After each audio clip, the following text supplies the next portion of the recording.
ரொம்ப கவனமா இருங்க. ஏசப்பா சீக்கிரம் வரப்போறாரு. கர்த்தருடைய பிள்ளைகளே, கர்த்தருடைய வருகைக்கு உங்களை ஆயத்தப்படுத்தி படிக்கிற பிள்ளைங்க படிப்பை பாருங்க.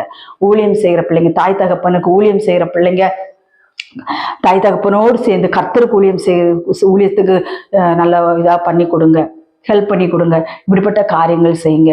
இந்த முடி வெட்டுறது, ஆடைகள் போடுகிறது, இந்த மாதிரிப்பட்ட காரியங்களில கர்த்தருக்கு பிரியமா நடங்க. ஊழியம் செய்கிற பெற்றோரை அவமதிக்கிற பிள்ளைகளுக்கு ஆக்கினை தீர்ப்பு நிச்சயமாய் வரும். ஒரு குடும்பத்துல ஒரு ஊழியக்காரர்கள் கர்த்தருக்காக பக்தி வைராக்கியமா எழும்பி ஊழியத்தை செய்து கொண்டிருப்பார்கள். இந்த வாலிப பிள்ளைகள்னால அவங்க குடும்பத்துல சீர்கேடுகள் வந்துவிடும்.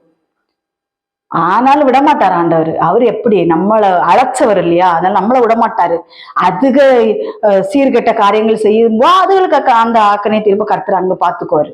மன்னிப்பு கேட்டு ஆண்டவருடைய பிரசனத்துக்குள்ள போயிட்டு ஆண்டவருக்காக மனங்கசந்து அழும்போது கர்த்தர் மன்னிப்பார். அதே சமயத்துல தண்டனை நிச்சயமா உண்டு. அதுல எந்த மாற்றமுமே